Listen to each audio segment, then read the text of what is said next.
পুরীর জগন্নাথ দেবকে ৫৬ রকমের ভোগ দেওয়া হয়, ভোগ নিবেদন করা হয়, তাও আবার প্রত্যেক দিন। জানেন কি এই ৫৬ ভোগের নাম বা পদ?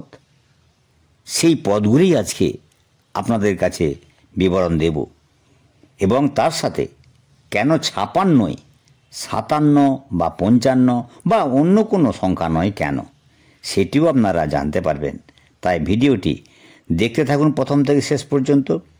এবার পদের কথায় আসি। এই পদগুলিকে সাধারণত ৪টি ভাগে ভাগ করেছি। ১. ভাত, ডাল, তরকারি, মুড়ি, খিচুড়ি, চাটনি জাতীয়। ২. কেক জাতীয়। ৩. মিষ্টি জাতীয়। ৪. পিঠে জাতীয়। ভাত জাতীয়: সাগা নাড়িয়া, যেটি নারকেল দুধের মাখা ভাত; সাদা ভাত, দই ভাত, ওখানকার ভাষায় দাহি পাখাল; ঘি ভাত, আদা ভাত, পান্তা ভাত, ওখানকার ভাষায় পাখাল; মিষ্টি ভাত, কণিকা ভাত, যেটি সুগন্ধি ভাত বলে পরিচিত; খিরি, যেটি দুধ ভাত; দলমা, অর্থাৎ ভাত ও সবজি। এরপর আসি যে ভাজা জাতীয়। ভাজা জাতীয়: শাক ভাজা, করলা ভাজা, গোটাই, যেটি নিমকি বলে পরিচিত; লুনি খুরমা, খাস্তাপুরি। এবার মুড়ি, উখুড়া, যেটির নাম। এরপর হচ্ছে মিষ্টি জাতীয়: সুজি ক্ষীর, খোয়া, খোয়া ক্ষীর, মরিচ লাড্ডু, বারা, দুধের তৈরি মিষ্টি অর্থাৎ, আর আরিসা, ভাতের তৈরি মিষ্টি; বুন্দিয়া অর্থাৎ বোঁদে; কাদাম্বা অর্থাৎ বিশেষ মিষ্টি; পাত মনোহর মিষ্টি, তাকুয়া মিষ্টি, কাকারা মিষ্টি, চাড়াইনাড়া মিষ্টি, কাদালি বারা, কাঞ্জি, যেটি হচ্ছে চাল দিয়ে মিষ্টি; সুগার ক্যান্ডি, যেটির নাম সাকারা; মুগা সিজা, মনোহরা মিষ্টি, আর মাগাজা লাড্ডু। এরপরে আসছি, এটি হচ্ছে কেক জাতীয়। না, মেন্ধা মুন্ডিয়া, যেটি বিশেষ কেক বলে পরিচিত; বড়াকান্তি অর্থাৎ বড় কেক; হামসা কেলি, যেটি মিষ্টি কেক বলে পরিচিত; ঝিলি, এটি এক ধরনের প্যানকেক; এন্ডুরি, এটি নারকেলের তৈরি কেক; আর রাইস কেক, যেটির নাম সানা আরিসা। এরপর পিঠে জাতীয়: পুরি পিঠে, মাথা পুলি, যেটি পুলি পিঠে বলে পরিচিত; ছোট্ট পিঠে, ভাগ পিঠে, বিড়ি পিঠে ও পদ্ম পিঠে। এরপর হচ্ছে চাটনি: আদাব চেদি, যেটি আদার তৈরি চাটনি; আর মাধুক রুচি, যেটি মিষ্টি চাটনি বলে পরিচিত। এরপর হচ্ছে অন্যান্য: খিচুড়ি, যেটি ভিজে খিচুড়ি; টাটা খিচুড়ি অর্থাৎ শুকনো খিচুড়ি; ডাল, বিসার অর্থাৎ সবজি; আমালু, যেটি মিষ্টি লুচি; আর বড় আরিসা, ত্রিপুরি, পানা, মাহুর অর্থাৎ লাবড়া। তবে জগন্নাথের ৫৬ ভোগ কিন্তু একসাথে দেওয়া হয় না, দিন রাতে ৬বার মিলিয়ে দেওয়া হয়, ৬বারে।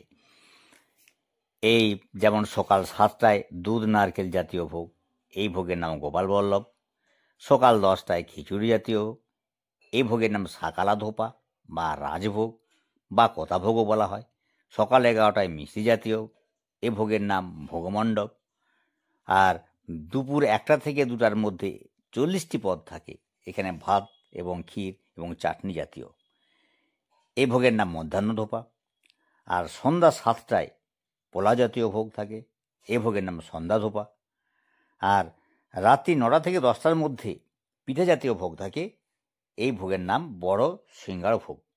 প্রতিদিন এই ৫৬ ভোগ প্রস্তুত করা কিন্তু সহজ কাজ নয়। এটা বিশ্বাস করা হয় যে স্বয়ং লক্ষ্মী এটি করিয়ে নেন।